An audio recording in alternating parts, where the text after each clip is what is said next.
My account's about to be permanently banned, all because of a terms of service violation, which I am now about to do. I'm about to show you this man's balls.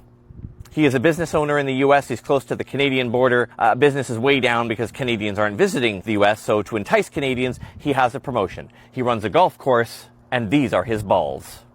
If a Canadian comes down and visits his business, he will place his balls in their hands.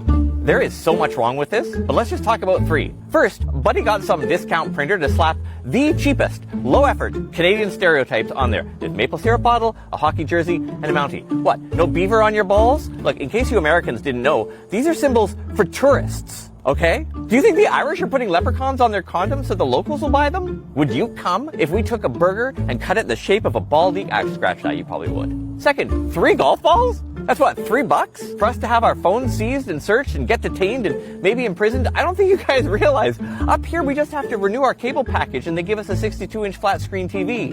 Third, these aren't even standard-sized golf balls. Now, that's not normally an issue, except that these smaller balls will be a little harder to see when they land in the mud pit in the yard behind cell block C7 in an El Salvador Supermax prison. Look, this is the same fucking guy who, like, 30 years ago was in a marketing meeting trying to figure out how to sell teens, and he just yells out, just put rap music in it! Biggie, medium, small, kids meal, keep it straight.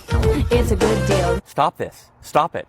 We're not playing with your balls. We're not coming across your border. We're not touching your flaccid eggplants. Your government is threatening to annex us against our will. That's an act of war. We don't want your gimmicks and your Groupons. We've discovered Portugal. We've embraced staycations. Hell, even fucking Moose Jaw looks exotic when the other option is a border guard rummaging through your wallet because you look too academic. We're signing trade deals with Europe and Australia, and they're all partnering up there too. I realize you haven't heard anything about this in your news, and that's because you're not part of these deals. The world has moved on without you. And we know not all of you voted for Captain Limp Dick, and we're sorry for you guys too, but you got to admit, your entire foreign policy right now is being run by a guy who thinks foreplay is taking his socks off.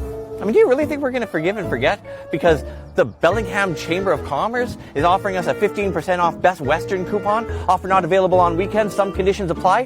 Fuck your conditions. Fuck your promotions. Stop spending your money on dime store trinkets that aren't going to work and are just embarrassing you now. I know you put the hockey jersey on your balls because you think it's our national sport, which it is, but do you know we have 2 national sports? The other one is holding grudges. Oh, and this guy with the balls?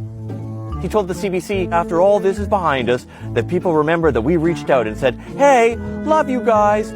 Buddy, don't you have eggs to save up for or something?